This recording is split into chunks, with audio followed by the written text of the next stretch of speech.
50 million people in China, equivalent to the population of France, are ethnically not Chinese at all.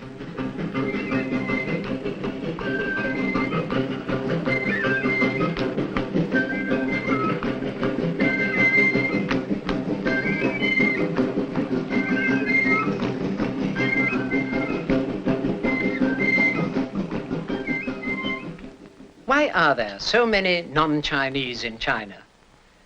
Most of these peoples were incorporated into China more than 2,000. An immensely advanced civilization flourished in China. It was during this period, during the Han Dynasty, that China expanded her borders north, south, and west. By doing so, she overran most of the agrarian peoples living in these areas. There are, in fact, 54 different minority peoples in China. The ethnic Chinese, or Hans as they call themselves, traditionally looked down on these minority peoples as being totally inferior. But from the very first, the communist government insisted that the minority people be treated as full and equal members of the Chinese nation. But age-old attitudes can't be abolished overnight, and the Chinese admit that among some members of the older generation, this sense of racial superiority still exists. So that these racial prejudices are not carried over to the next generation, Chinese children at a very early age, by dances and stories, are taught to respect the minority peoples as equal members of the great Chinese family. These children, for example, are dressed in Mongolian costume and are pretending to be riding horses as the Mongolians do.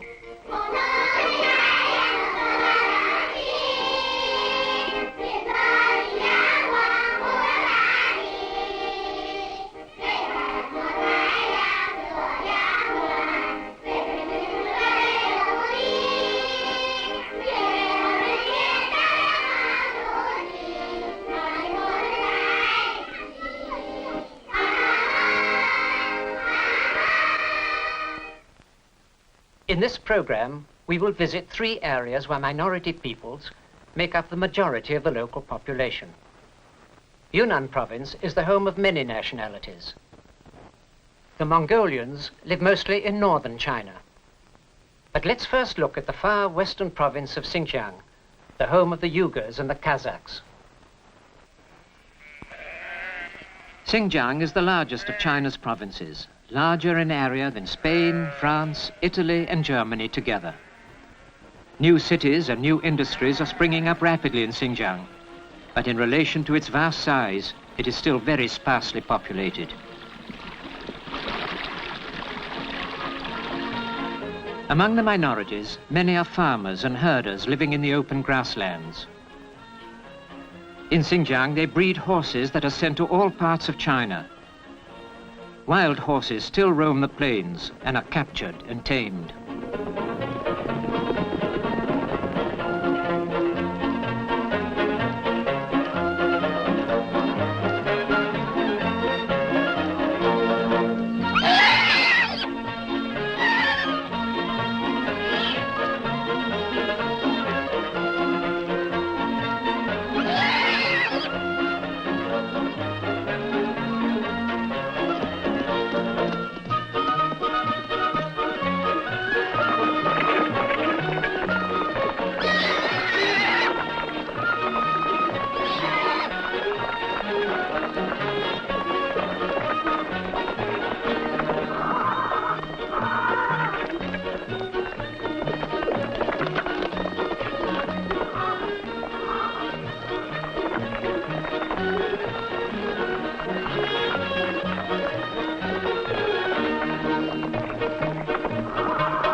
Inner Mongolia, another world. I traveled many miles in this sturdy Chinese car. Occasionally, I went by camel.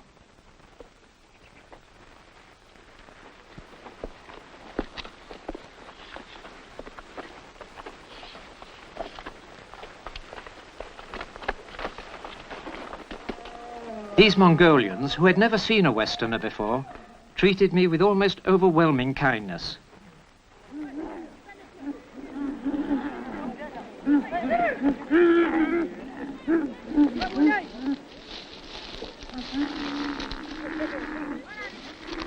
Private ownership of property has never existed in Mongol societies. Land, camels, sheep, and cattle were tribally owned.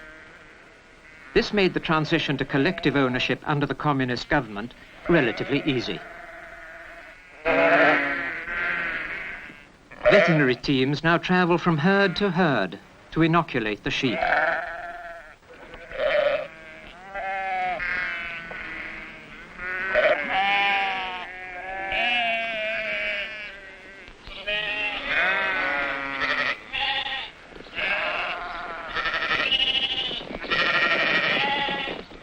Winters in Mongolia are cold and long. Bitterly cold on the outside, these tents, or yurts as they are called, are astonishingly warm and comfortable. This yurt was one of many here, a kind of permanent settlement near the capital of Hoyat.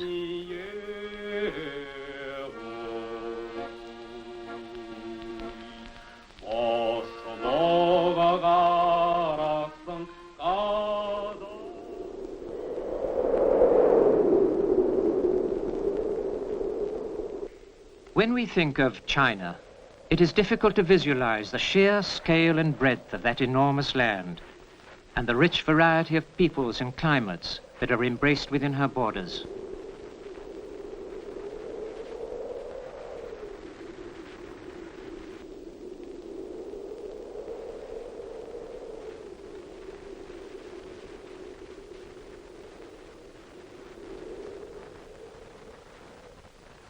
Now, 1,500 miles to the southwest in Yunnan province, we are in the tropics. In the area where we stayed, close to the borders of Burma and Laos, only 3% of the population are Hans, whom we call Chinese. 97% are Thais, Hanis, Pulong, and Lahu peoples. We spent most of our time in one of the Thai villages called Mengcai. About 150 people live in this village. The pace of life in these villages is slow. The people go about their work with unhurried grace. Their manner is gentle, shy almost.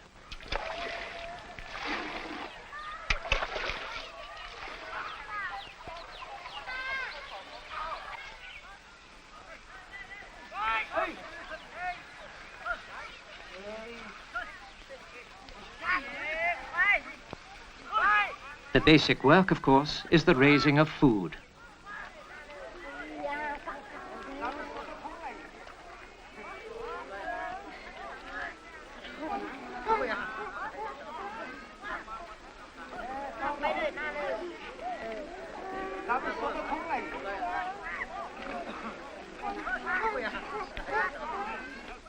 The country here south of the Ailau Mountains is beautiful. Green and misty and rich with tropical growth.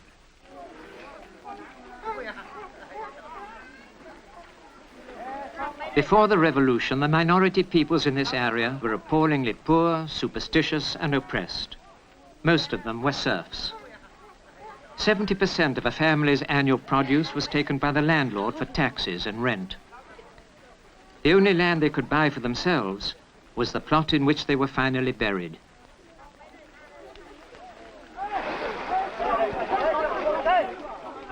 Fish is an important item of diet in China and no longer a luxury.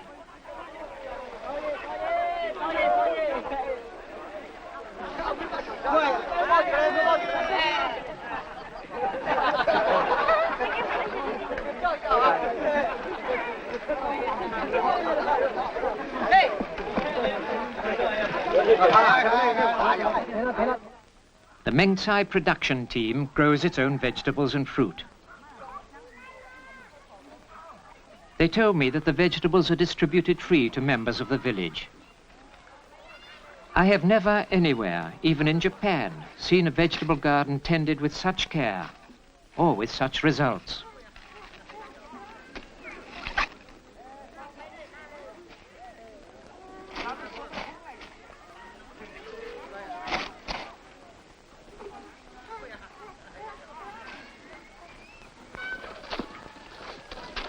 tropical climate makes it possible to grow fruit all the year round.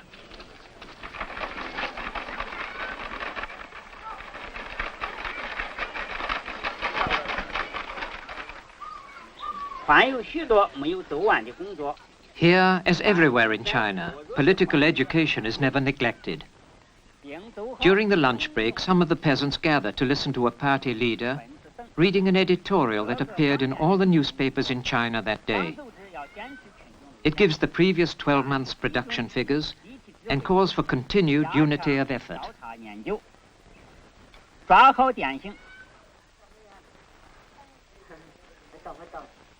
One day, we were invited to have lunch with one of the families.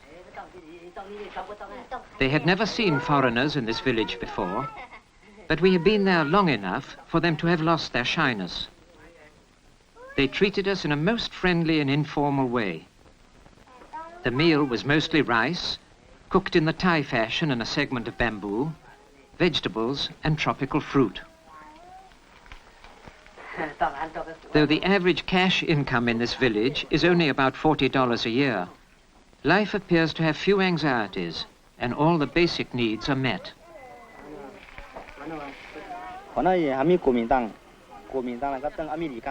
We sat talking with the family after lunch. The father spoke modestly about the progress the village had made in recent years.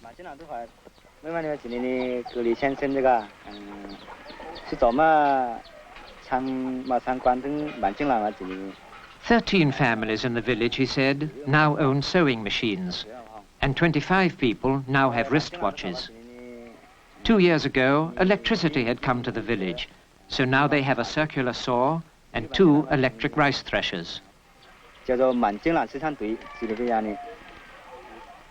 In order to follow Mao Zedong's teachings about being self-reliant, they had decided, he said, to make the rice drying yard themselves out of local clay instead of cement. He invited us to see the sugarcane cutting and what he called their sugar factory.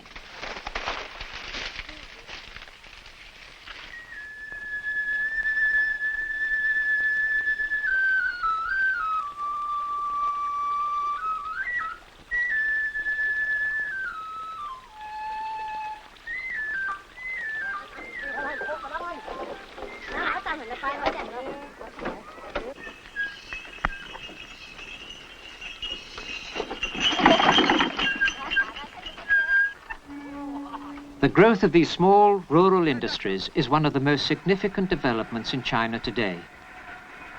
Local communities everywhere are encouraged to set up small industries. They are probably less efficient than larger centralized plants, but they enable millions of China's peasants to learn for the first time some productive skills, however simple. They also provide employment during those seasons when there is little agricultural work. In this way, China is avoiding the chronic underemployment, which is one of the main problems that face other peasant countries.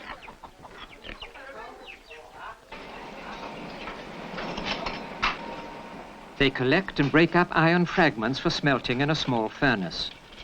And from this they cast metal plowshares and other implements.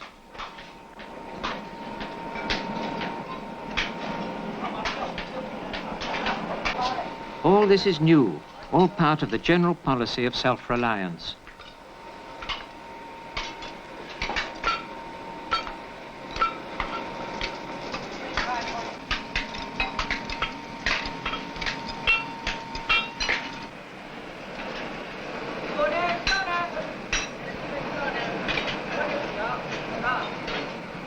Even learning to make their own simple foot treadles for threshing rice is something quite new and exciting in the lives of these peasants.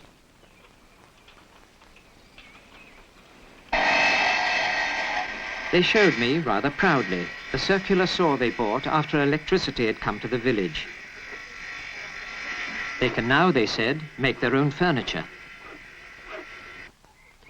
In these small minority villages, I had a vivid sense of community, as if the people were all members of a single large and affectionate family.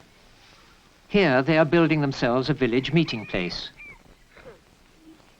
This village hospital, too, was built by the peasants themselves. The doctor is not a Thai, but is of the Hani minority, and she's come from the county hospital.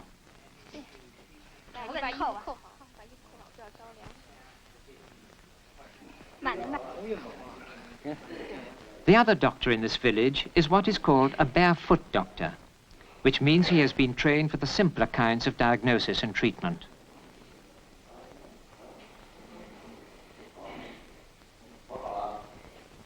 Simple as this hospital is, it represents a tremendous advance. Formerly, there were no medical facilities here at all. The cost to the peasants for medical services is small. For about 60 cents a year, they obtain full medical coverage.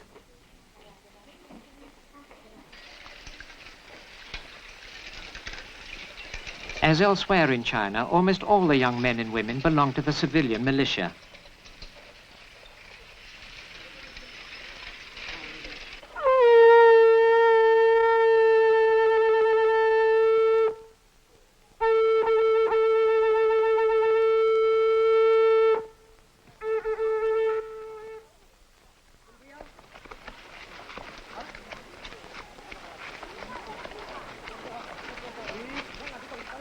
It struck me as being quite significant that China trusts her minority peoples to carry arms.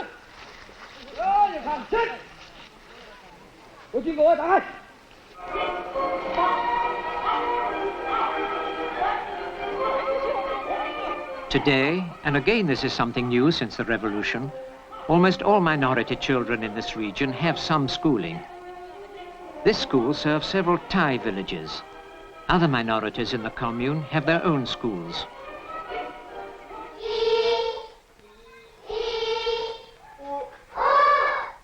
These children are learning to read and write Chinese.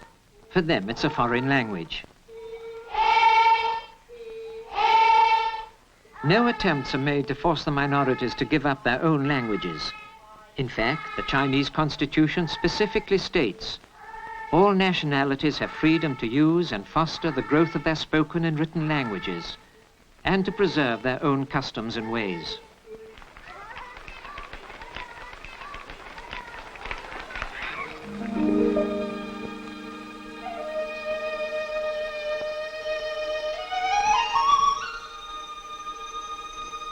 Sunrise, and it's New Year's Day.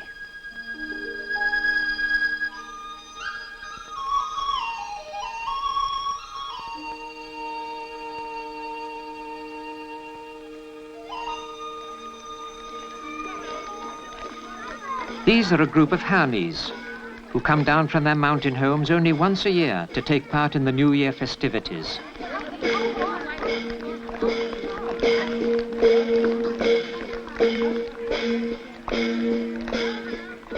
Peasants from all over this area come to join the celebrations.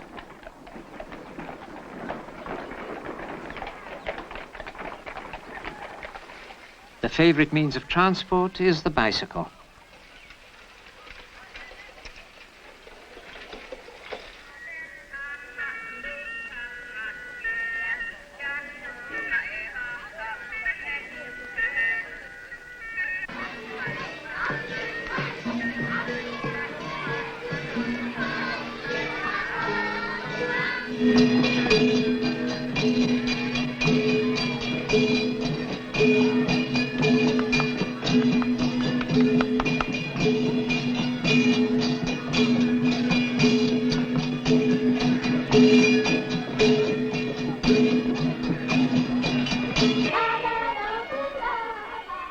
Seeing these many nationalities, all so different from each other in costume and manner, we were once again reminded how varied the people of China are.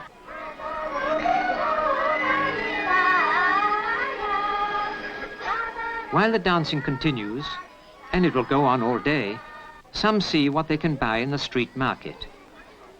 For many, this is the main shopping expedition of the year.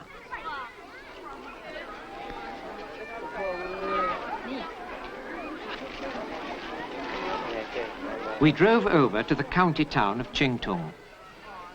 Walking through this huge assembly of people, I had a sense of the sheer vitality of China.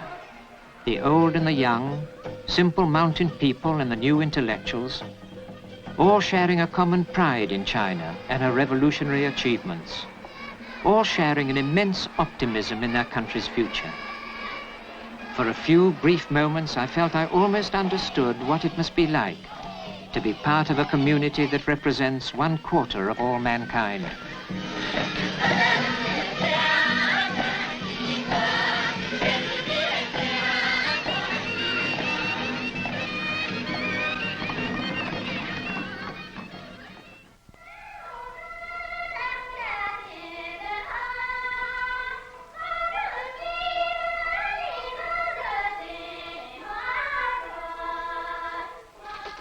"500 miles away, in a strange and isolated region of Yunnan known as the Rock Forest, many minorities gather once a year to sing and dance together.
These dances seem a far cry from the wide prairie lands of Xinjiang and the cold snows of Mongolia.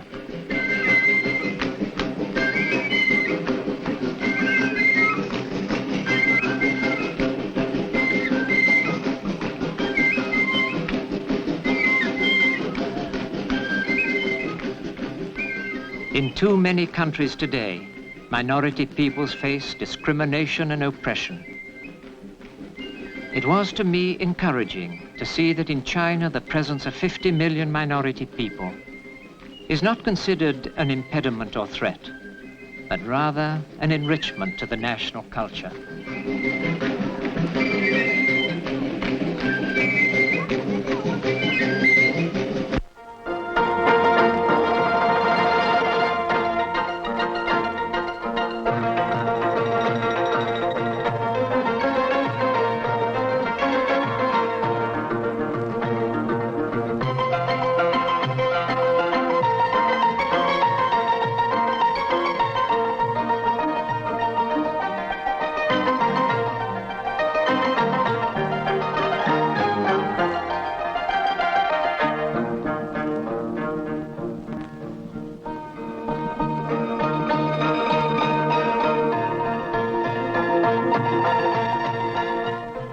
During my recent 5-month visit to China, I realized that the Chinese army plays an enormously important role in the whole society.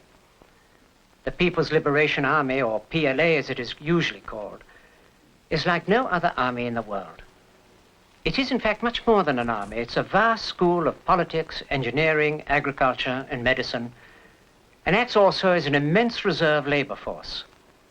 From the very first, Mao Zedong laid down the principle that the purpose of a people's army was to serve the people. The Chinese army began as a small guerrilla force which was setting out to overthrow the whole power of the state, and its very survival depended on the support of the people around it. One of the reasons for the success of the revolution, perhaps the main reason, was the army's close relationship with the people, and this they have maintained until the present day. This film doesn't concern itself with the higher levels of the military command, nor with the Chinese army as an international force, but rather with how the army operates on a day-to-day level. I believe that if we understand the principles on which the army is based, it will give us a good insight into China as a whole. Everywhere we went in China, we saw the army taking part in civilian activities. And here in the far south, in Yunnan province, a contingent of the PLA is helping one of the minority peoples, the Thais, to plant rice. To take part in civilian work is one of the accepted functions of the PLA.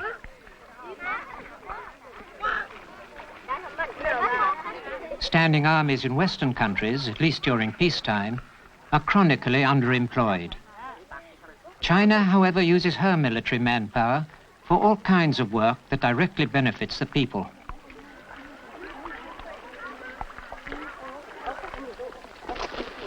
Every military base, as far as we saw, attempts to serve the civilian population in its area. This medical team, for instance, has walked to this small northern village from their base 6 miles away.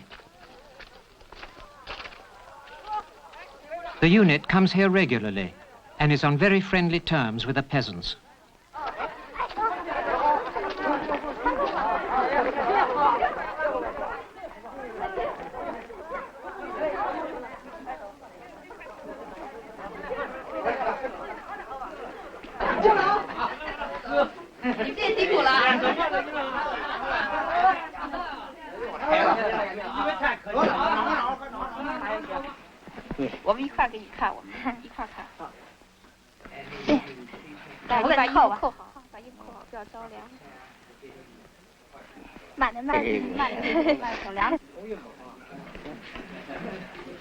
The military unit can provide more advanced medical assistance than is normally available to the peasants in this village clinic.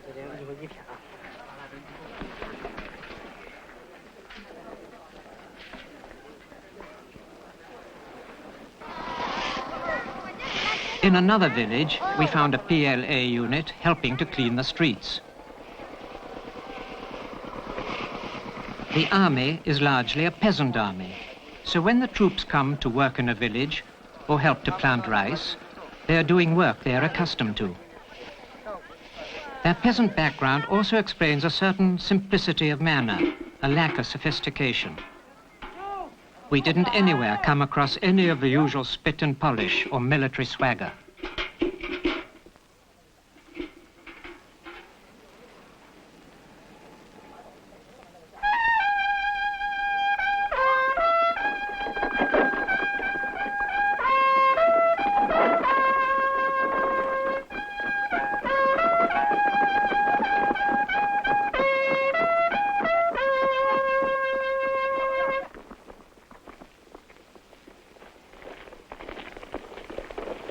Soldiers and villagers assemble for a village meeting.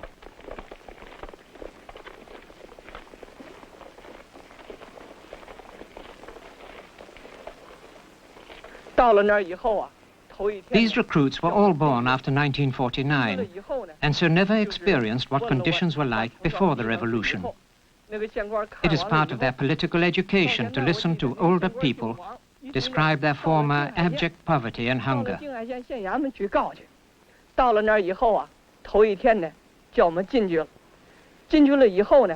There was no way out, this man is saying. We were all suffering, but the authorities would not listen. The district officer just stood up and shouted at us.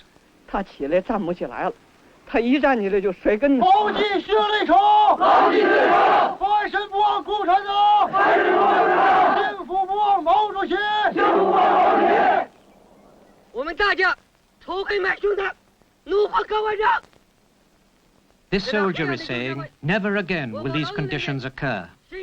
If the people suffer, we are here to help them.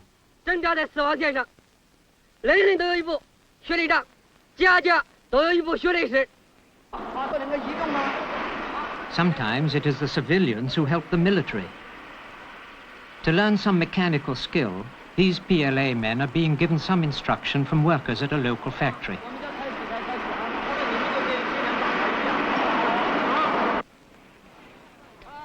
In winter, when work in the fields is impossible, peasants undertake major projects that will increase their agricultural production. Here, hundreds of peasants are digging an irrigation canal, and the army is organized to give them help.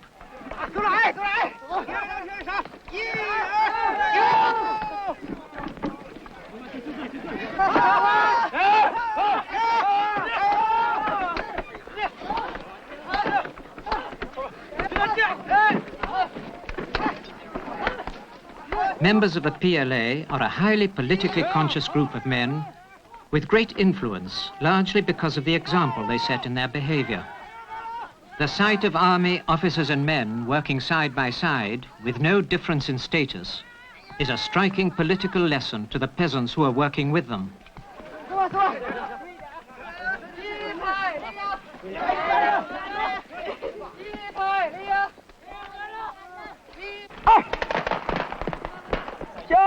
The army is responsible for training the civilian militia.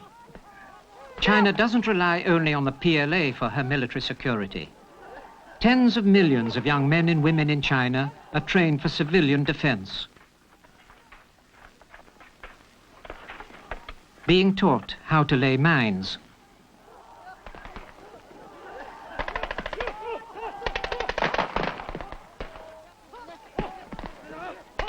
China has never disclosed the size of her regular army, but foreign experts believe it to be around 3 million. In relation to our population, this is a small army compared, say, to that of the Soviet Union or the United States. In the event of invasion, however, the army could rely on the support of a vast people's militia trained in rifle fire and guerrilla tactics, an immense defense in depth.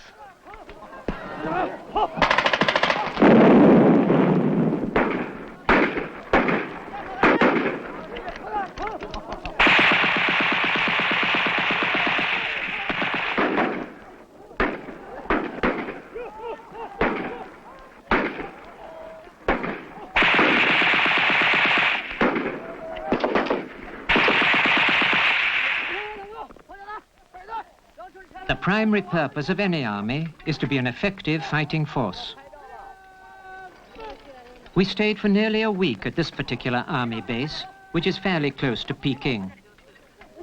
A number of other Western reporters have made briefer visits here, and this at first made me suspect it was something of a showcase.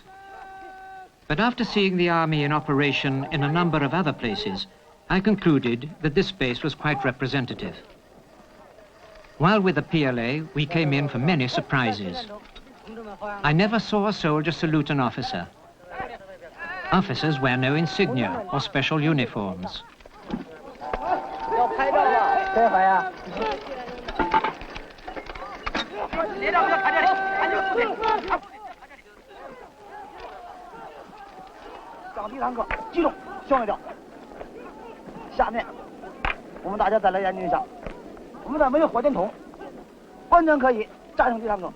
All officers are drawn from the ranks, chosen from among the many recruits who want to stay on and make the army their career.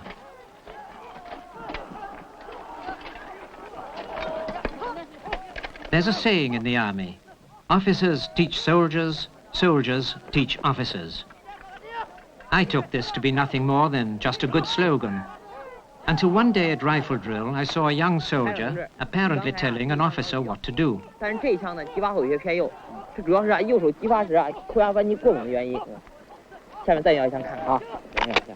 I asked what was going on, and they explained that the recruit, who had recently joined, was found to be a crack shot. So here he was, instructing his instructor. No one thought this in the least odd. Criticism goes both ways too. During mortar practice, I noticed that one group had called a halt. We found, when we went up to them, that their officer was answering complaints by his men about the way he had been giving his orders. He is replying to this criticism by saying that the men should be more flexible.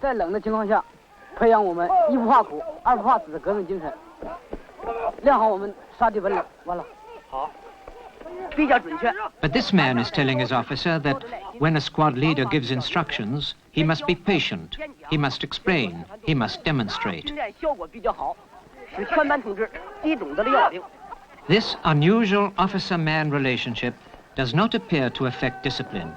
The Chinese army is one of the most disciplined armies I have ever seen. Yet it is so clean contrary to what goes on in our armies that one can't help wondering what happens in actual combat, until one remembers that it was this army, trained on these lines, that fought the Americans to a standstill in Korea, and that so decisively beat the Indian Army in 1962.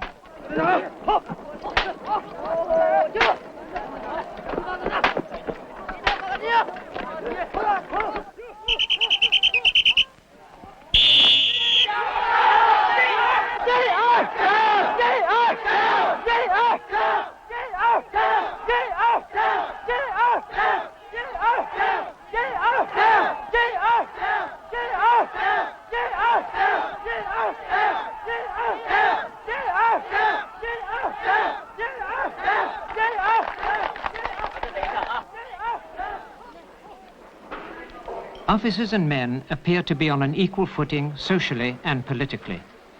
They eat in the same mess, sleep in the same quarters. Formal ranks have been abolished. Officers are known by their function, not by rank.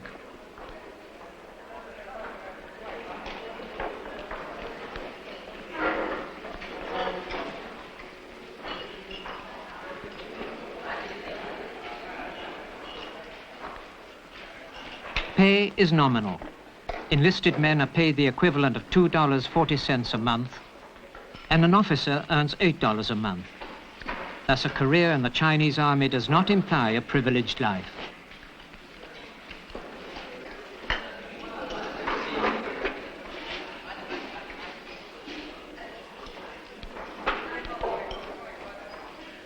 Enlistment in the army is for 3 years. It's 4 for the Air Force, 5 for the Navy. Many more men apply to join the army than they have room for.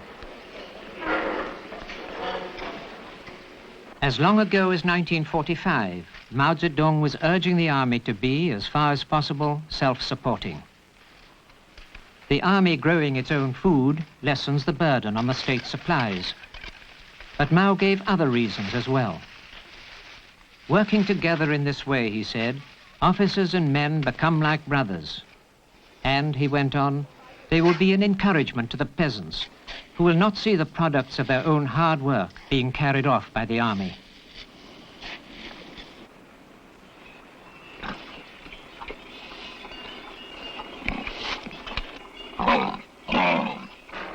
Making their own bean curd from soya beans, a common food in China.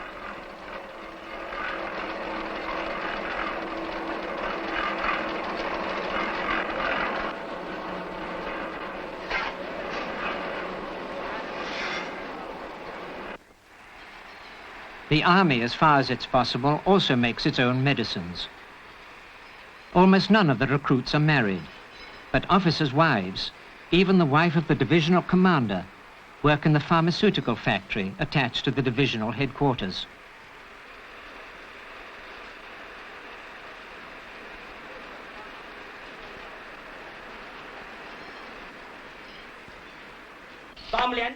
In political classes such as these, the recruits make an intensive study of the works of Mao Zedong.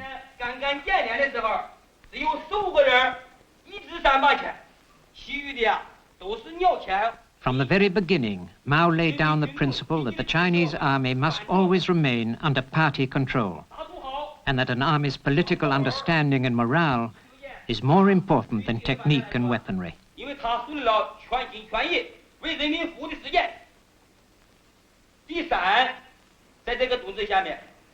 The instructor is saying, our soldiers must devote all their energies to the needs of the people.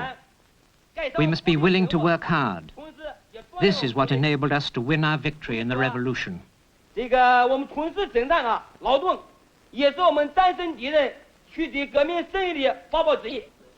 In addition to the formal classes, there are informal political discussions.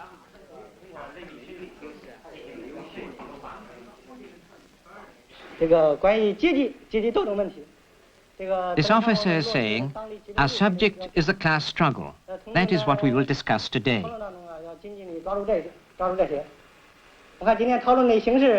The officer asks, who will start the discussion? One of the men responds by reading a critique of capitalist society.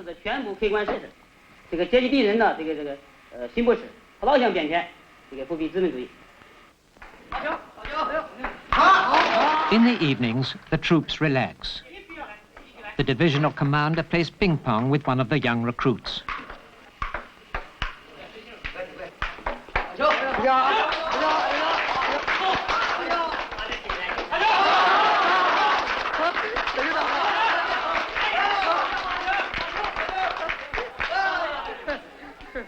Next door, in the dormitory, an officer talks to a group of young recruits. He reminded me rather of a master talking to schoolboys.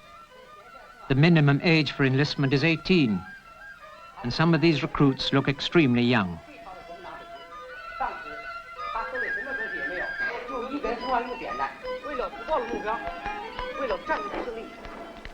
An officer takes his turn cutting the men's hair.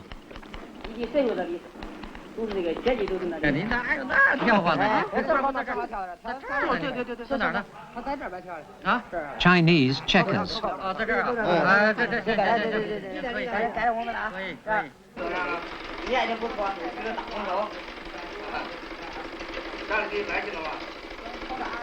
Soldiers help each other with some of the minor chores like mending uniforms or repairing shoes.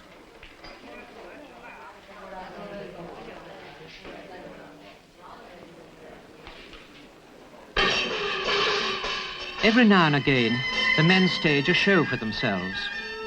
All the numbers we saw had some political connotation.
But day by day, the military training of the army goes on.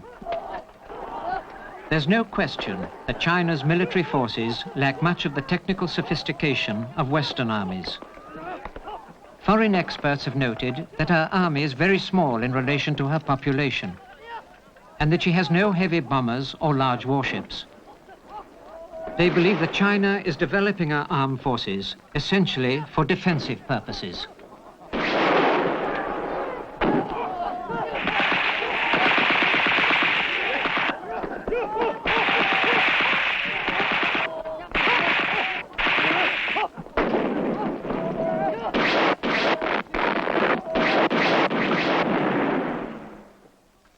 These tanks are made in China.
It has become the custom on New Year's Day for army units to have open house and invite the local population to come and visit them.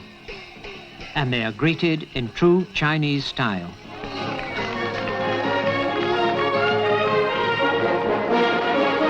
Whatever the army may lack in size or sophisticated weaponry, there seemed to me no doubt that the Chinese have a genuine affection for their army and enormous confidence in its defensive capabilities. In the last analysis, it is this unity of army and people that gives China its strength.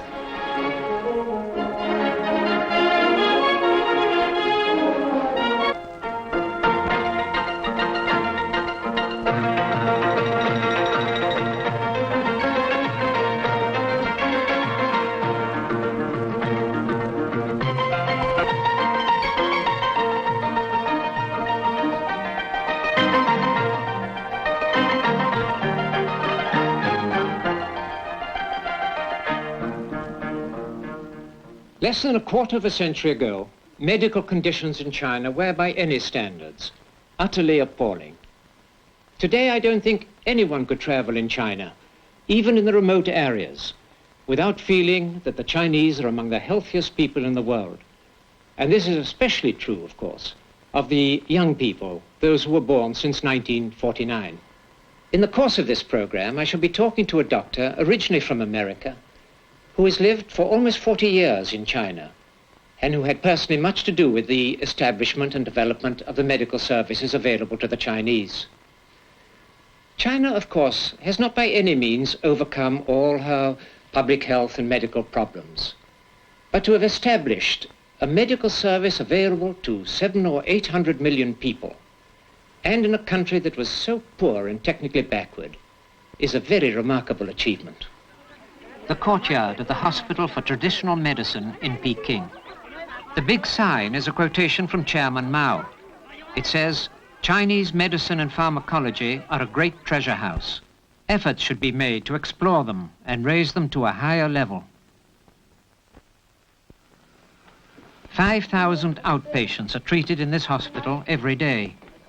The methods and medicines, very different from our own, have been practiced for many centuries.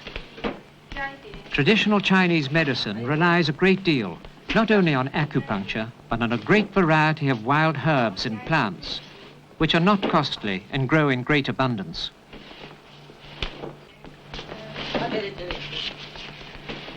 The nurses call this our homemade computer.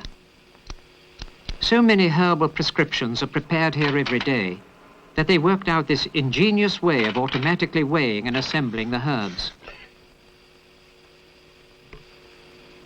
Literally hundreds of modern hospitals for Western-style medicine have been built in China since the revolution. Previously, Peking had only one modern hospital, used mostly by foreigners and upper-class Chinese. Today, there are over 40 new hospitals in Peking alone. Though not luxurious, they are well-equipped and fully staffed.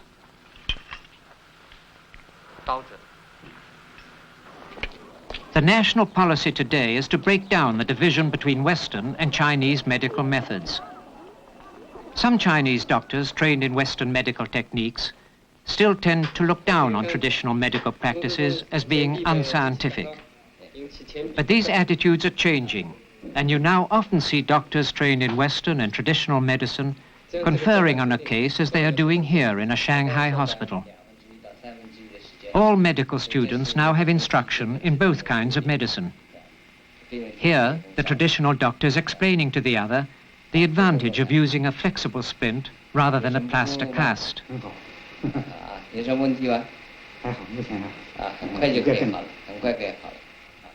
Historically, it was China's enormous peasant population that stood most urgently in need of an adequate medical service. And in 1965, the main medical emphasis was shifted to the rural areas. Today, 75% of all medical graduates work in the country. Almost every commune or county now has at least one fairly well-equipped hospital with fully trained doctors. But these central hospitals could not possibly provide a medical service for all of China's 600 million peasants, many of whom live in widely scattered villages. 过几天就好了，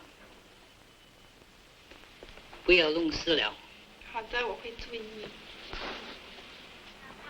In almost every village, there are now simple clinics such as this one.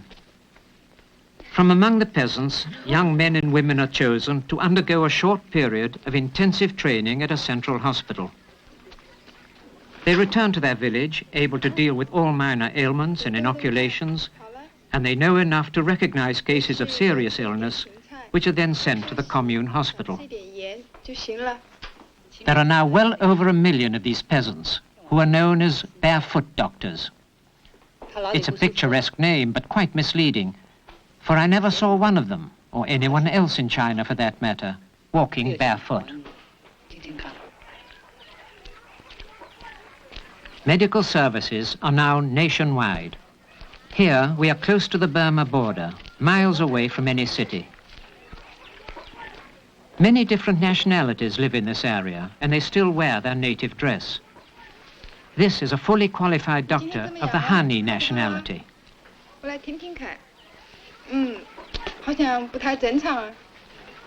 This man is a barefoot doctor of the Thai nationality. The cost to the peasants for medical services is very low. Most of them join a medical cooperative, and for 60 cents a year are fully covered for all medical costs. Family planning is widely advocated. Intensive education has brought China's population growth down to an estimated 2% per year. All birth control appliances and pills are supplied free. China's national goal is to stabilize her population.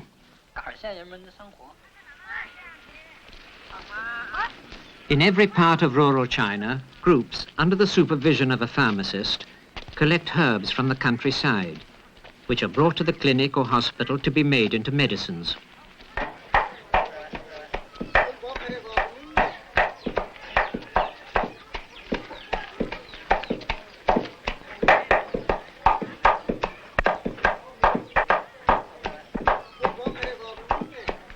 Most village clinics also have a pharmacy for Western medicines. But the medical advances in China cannot really be judged unless one recalls the wretched conditions of the peasants before the revolution.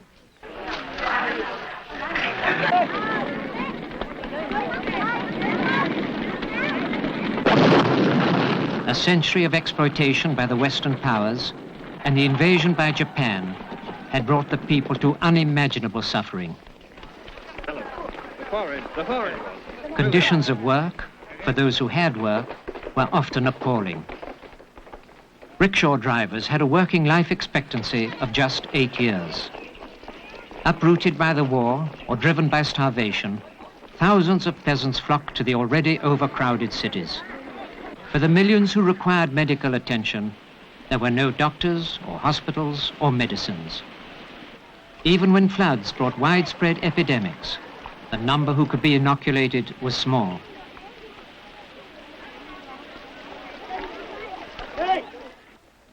A very remarkable American doctor, Dr. Ma Ha-te, has been in China since long before the revolution, and he has ever since been closely associated with the Chinese in building up the new medical services.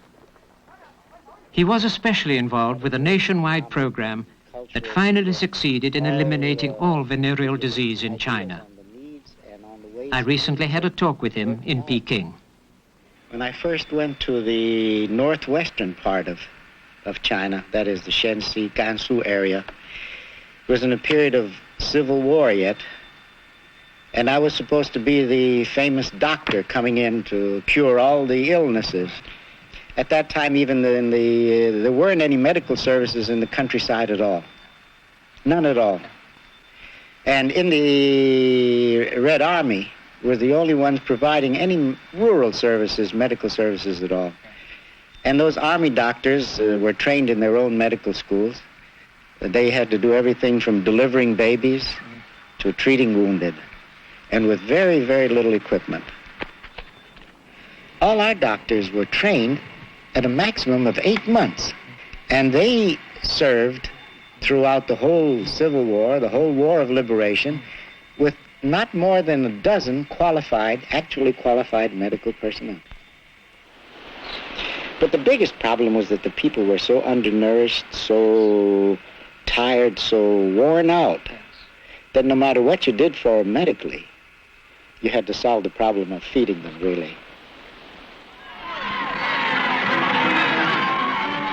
At that point, I asked Dr. Ma what happened after the revolution. The new government was faced with the need to do something for many hundreds of millions of people who had no organized medical services at all. How did they begin to tackle the problem?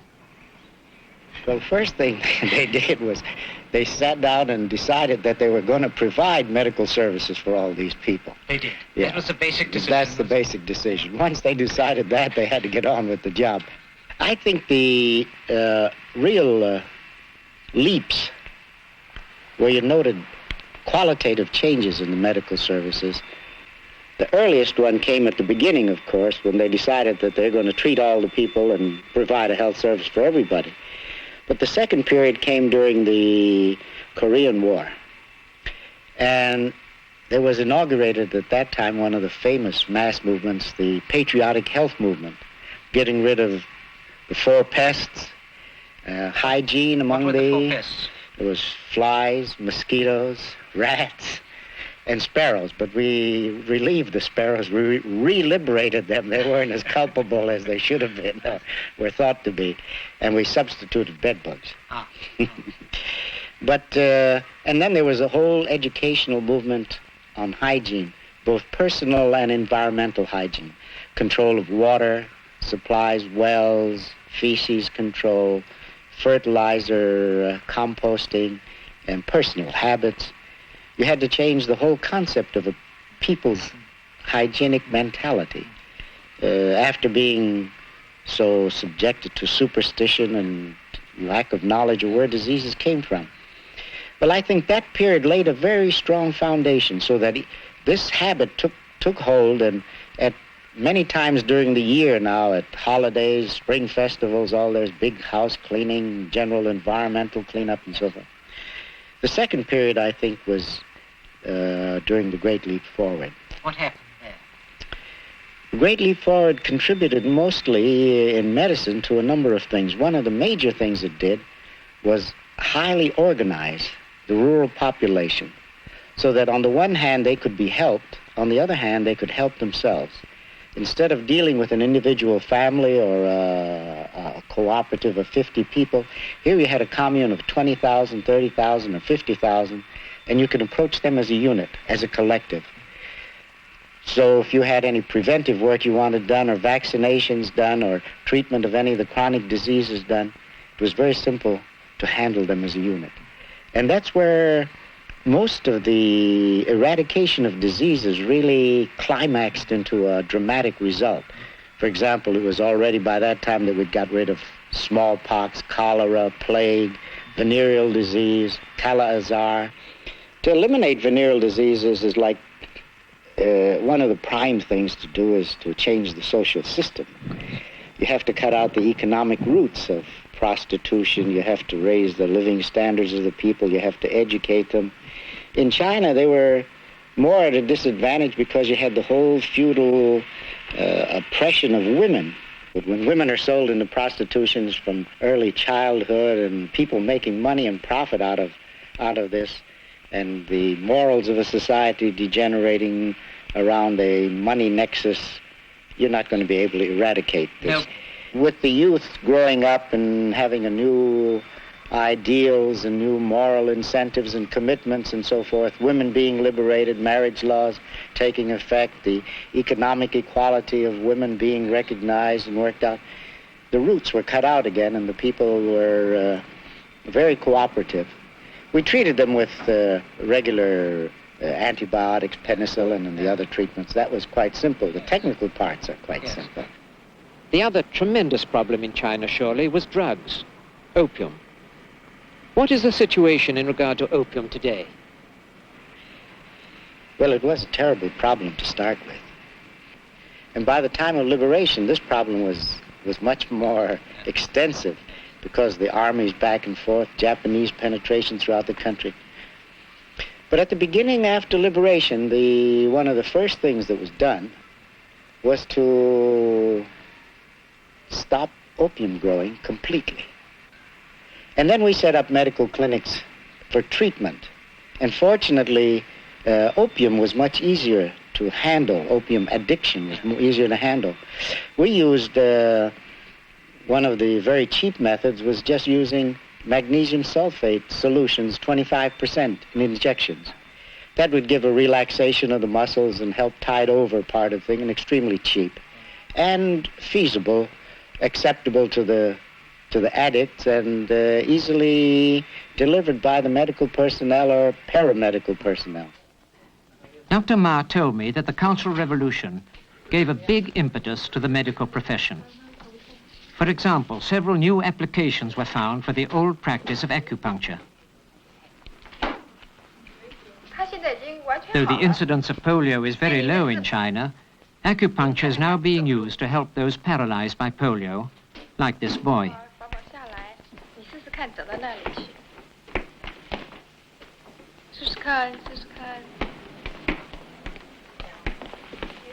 The Chinese doctors claim that acupuncture is helping polio patients to recover more quickly.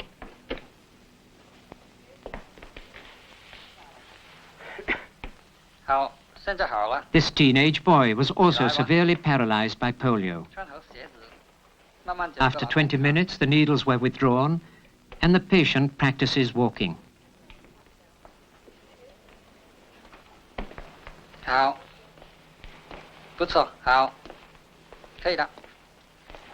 Another entirely new use of acupuncture is for severe spinal injuries caused by industrial accidents. Most of these patients have been bedridden for many years. Others have been unable to move except in a wheelchair. Today, after a long course of deep acupuncture, some of these patients, the doctors told me, are regaining the partial use of their legs.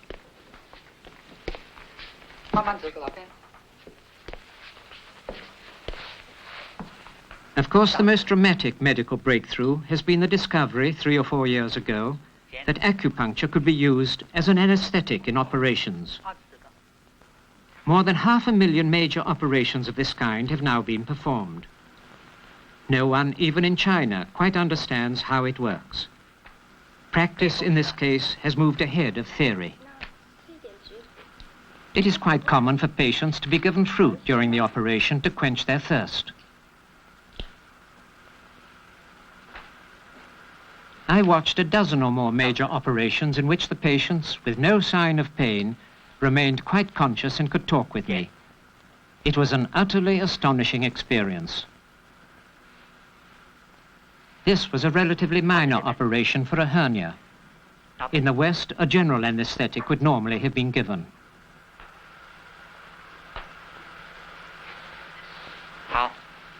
The patient was able to help himself off the operating table.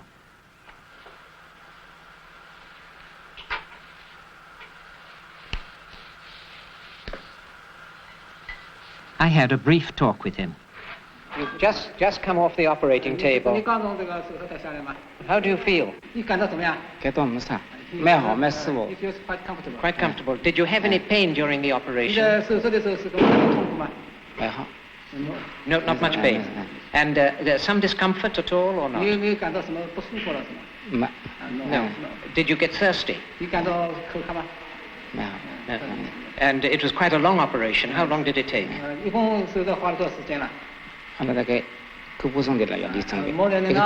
than an hour. And you were quite conscious all the way through? He was conscious, yes. I mean, you were quite conscious all the way through the... Yeah. And you could talk. I saw you being fed oranges, yes. And you're now going back to your ward, and when do you think you'll be able to have an ordinary meal? You can have it right now. Oh, you can have it right now? Oh, are you hungry? You're hungry, yes.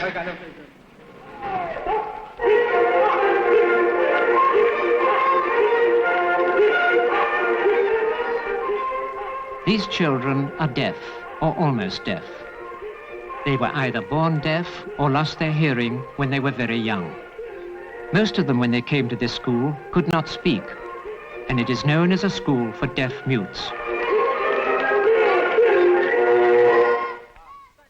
It is one of about 15 such schools run by the Army Medical Corps. Recently, during the Cultural Revolution, the Army medical people began to think that acupuncture might be able to restore, at least partially, the hearing of deaf children.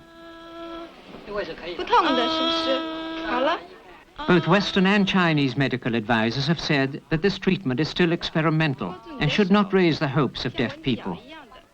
It may be some years before it can be properly assessed and applied outside China.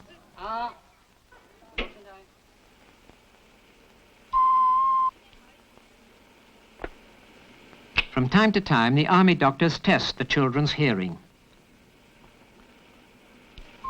注意，开始。倒记下来没有？记了。注意，开始。再来一次。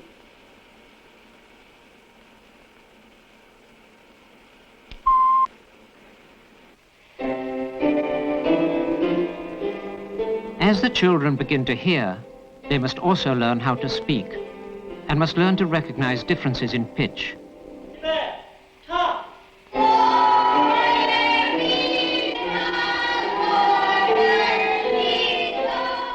These children have been here for only a few months.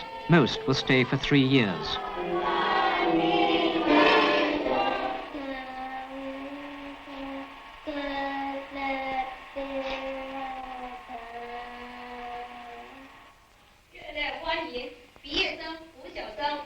Former students sometimes come back to the school to share their experiences.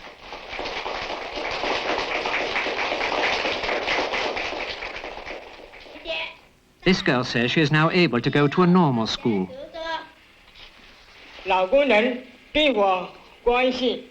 This older boy tells how he was taught to read blueprints.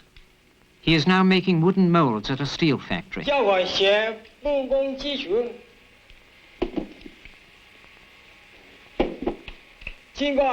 None of them speak quite normally, but they can be readily understood.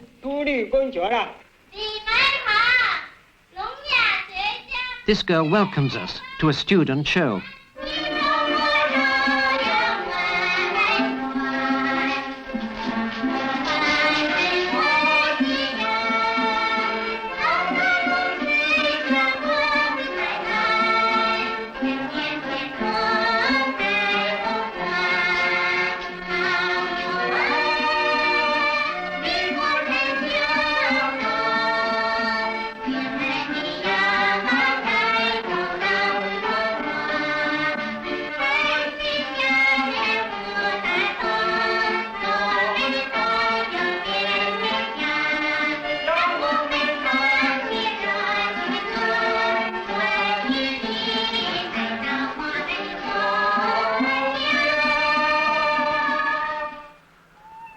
Chinese medical workers are the first to admit that there is still much to do.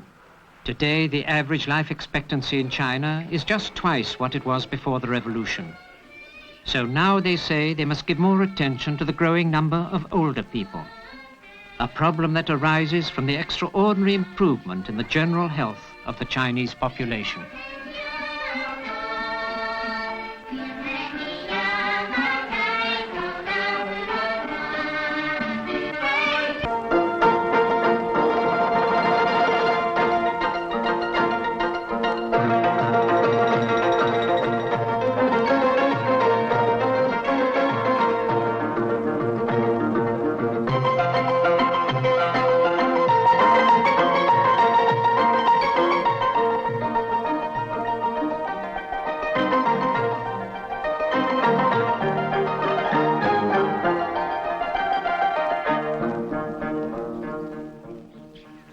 We all think of the Chinese as among the hardest working people in the world. And their manner towards foreigners is very often, at least until they know them quite well, rather serious and formal. But we would be making a great mistake if we think of the Chinese as a solemn people. They're not. They love having a good time. They've got a great sense of enjoyment. And they like going to shows. And they always have an immediate response to anything that's especially humorous or dramatic. And the younger Chinese, too, are getting increasingly fond of spectator sports. Their greatest national game, of course, is ping pong, or table tennis, as they call it. When the Americans went to China on that first historic visit, the Chinese realized that their best players would probably beat the Americans quite easily, so they didn't put in their first team. They also thought that their second team would probably beat them, and they didn't want this in any way to spoil the friendly feeling of the visit. So they thought up the slogan, "Friendship first, competition second." That slogan caught on, and it's become very popular. You see it everywhere. And it expresses the spirit in which all the games and sports in China are now played. Of course, the teams do play to win, but they never push competitiveness too far. To keep a friendly feeling with an opposing team is considered much more important than winning. In this program, we shall see some of the ways in which the Chinese spend their leisure time, the entertainments they go to, and some of the sports that have become popular. So, friendship first, competition second. The Chinese have a 6-day working week, so on Sundays the parks and zoos are usually quite crowded. By and large, recreation in China is on a much simpler, less sophisticated level than ours in the West.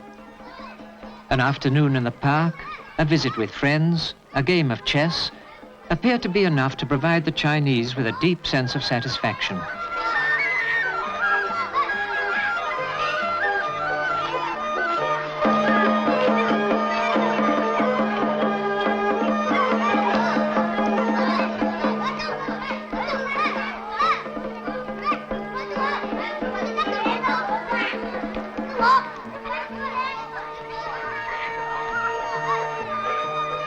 Even in China, their home country, the giant pandas always draw crowds.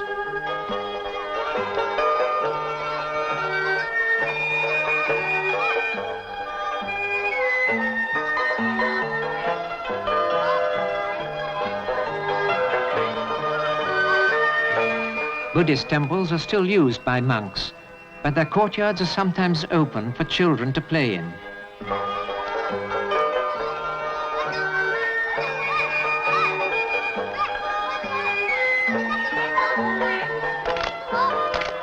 Blind man's buff, Chinese style, with several in the ring at once and the youngster's legs tied together.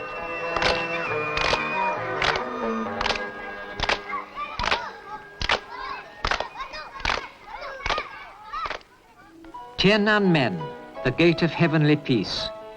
Built nearly 600 years ago, it has become the symbolic heart and center of China. Behind the China of today lie 4,000 years of history. Even when going about their day-to-day work, the Chinese see around them everywhere visible reminders of their ancient past.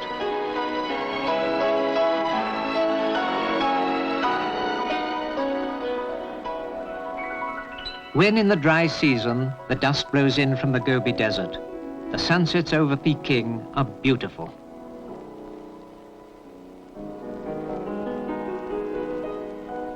And at night, the Great Wall, crowded during the day with sightseers, stands silent and deserted.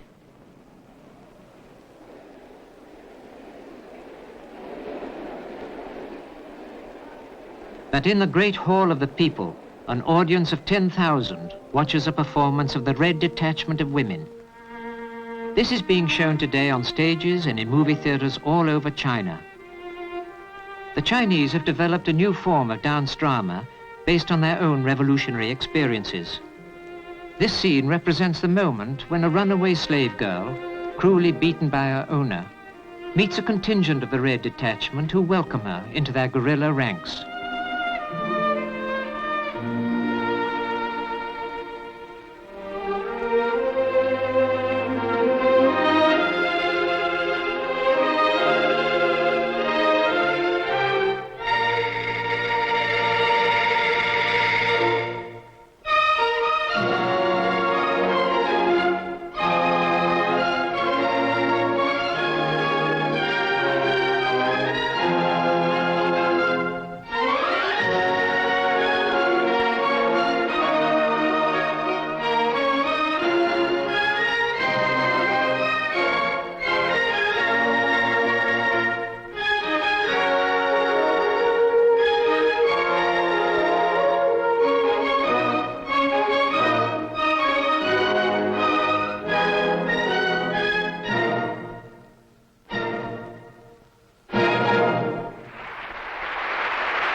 Juggling and acrobatics are still among the favorite entertainments in China. Almost all the larger cities have their own troupes.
Next day, I went to watch them rehearse. Many of these professional performers are members of acrobatic families. As with our circus troupes, skills are handed down from generation to generation.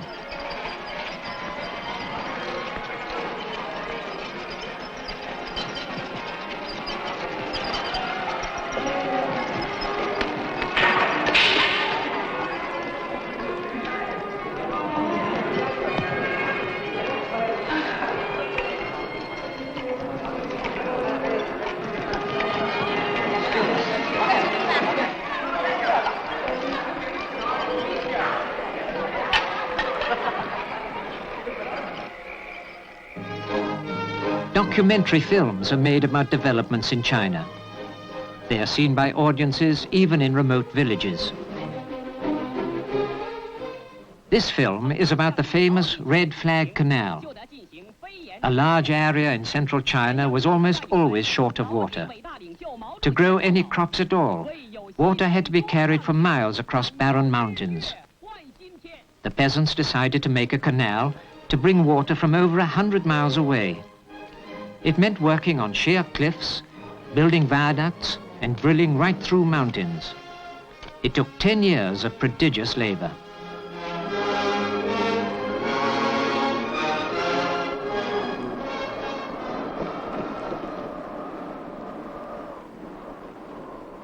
高山挡住了红旗渠的去路，邻县人民决心把它炸掉。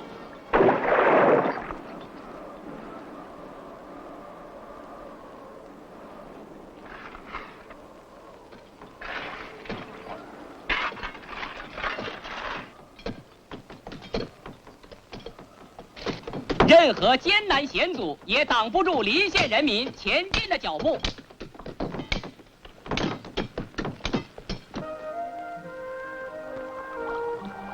The canal is now finished and has altered the entire economy of the area. 全县共有500多个村庄，竟有300多个村庄严重缺水，很多村庄连。 These documentaries about the achievements of the Chinese people are enormously popular.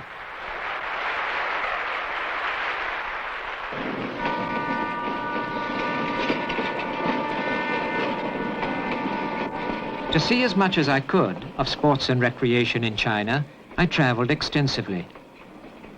I found that while in drama and entertainment, the Chinese are developing their own forms of expression, in sports they have taken over many Western games. Everywhere I went, I noticed that soccer had become a very popular game. Factory workers often played during the lunch break.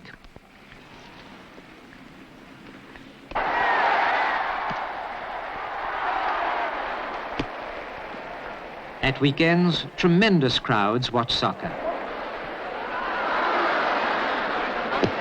There are no professional teams. All matches are played by amateurs. This match, played on a very gloomy day in Guangzhou, is between factory workers, those in the red sweaters, and professors from a university. They are dressed in white. The workers won. Not advertisements, but famous sayings of Lenin and Mao Zedong.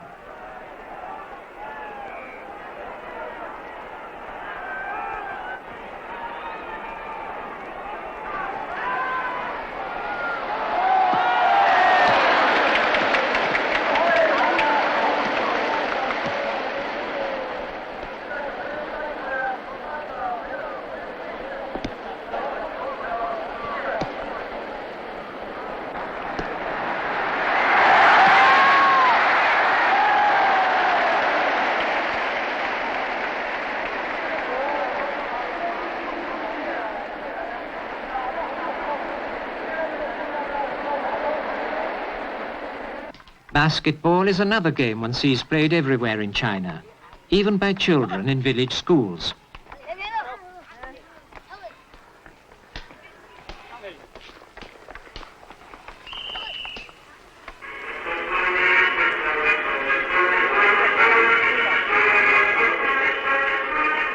In a small town in Guangdong province, a match is played between two local teams, girl factory workers.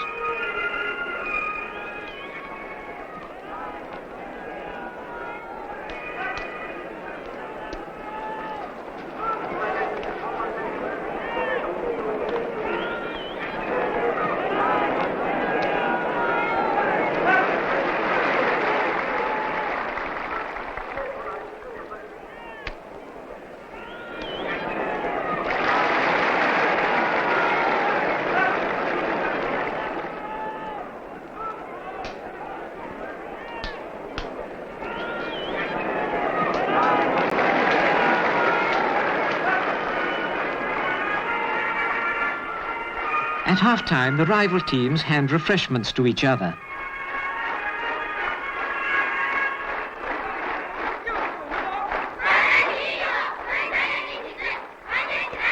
Then some players went into the stand to talk with the spectators.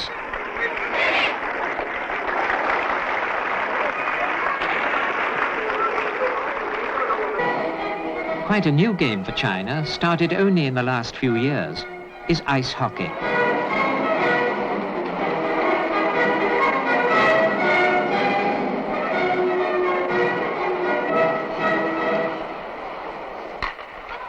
Players say they are not yet very good.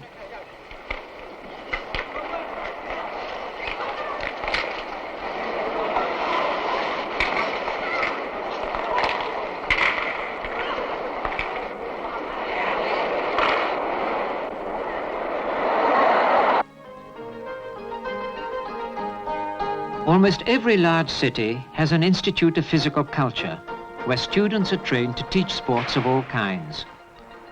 Some of these institutes are magnificently equipped. This one in Peking even has an immense covered hall where track and field sports can be carried on regardless of the weather.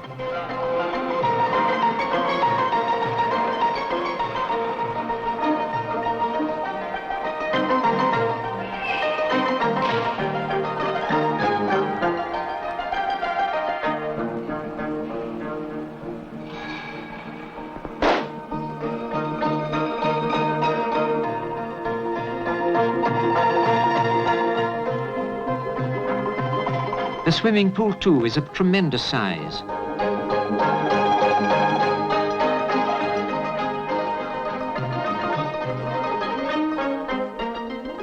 Instructors can watch swimmers from below water level and illustrate points to other students.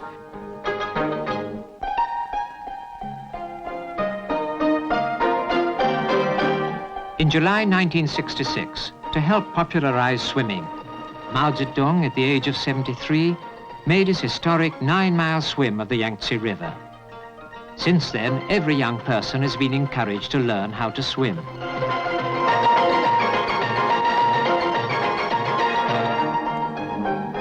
These are students from a school in Guangzhou.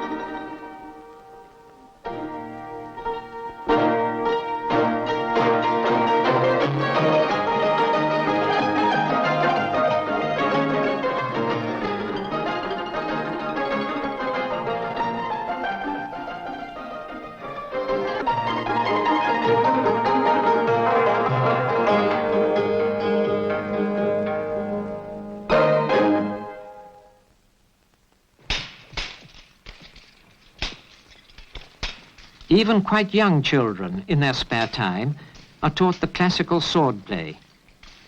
This is derived from Peking opera and calls for extreme precision and very accurate timing.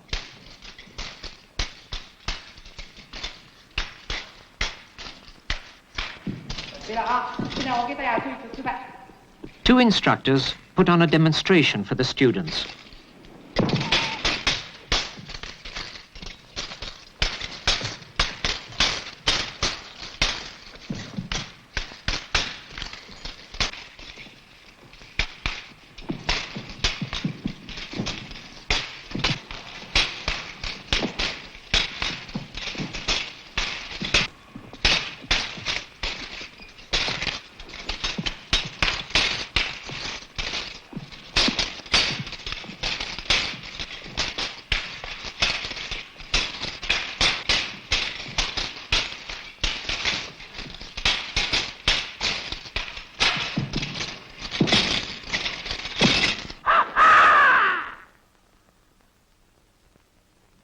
These classical forms of fighting have been adapted to modern revolutionary themes.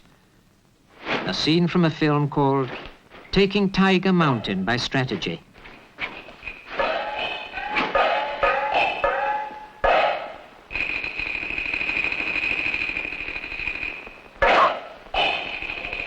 Let's slow down the action so we can see what extraordinary precision and coordination this fighting requires.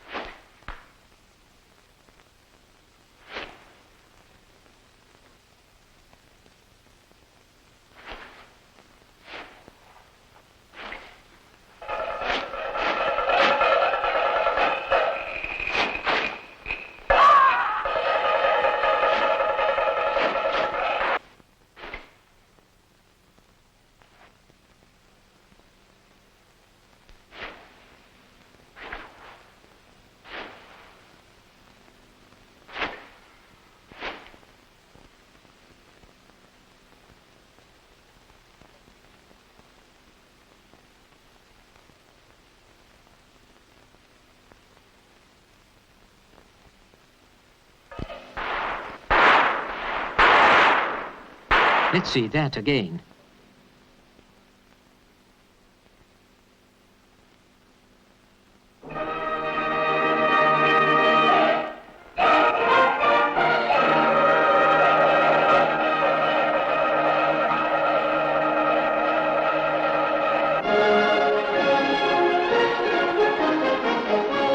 On big occasions, instructors from the Physical Education Institute and others put on a special show in a large stadium in Peking.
But all over China, ping pong remains the favorite game of all.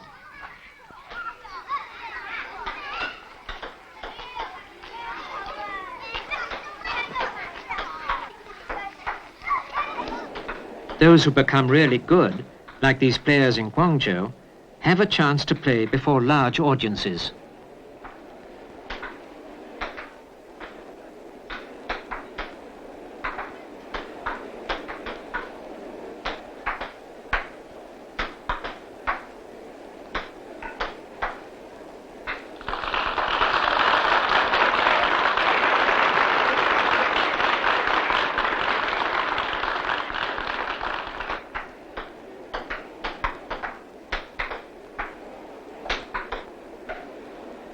Seeing these amateur events, one doesn't wonder that the Chinese are among the world's best players.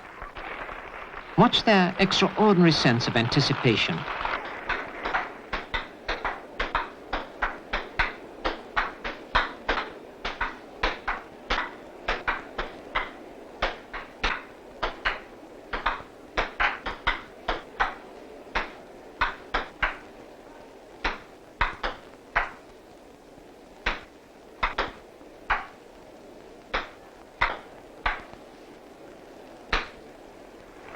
These, then, are some of the ways the Chinese today enjoy themselves.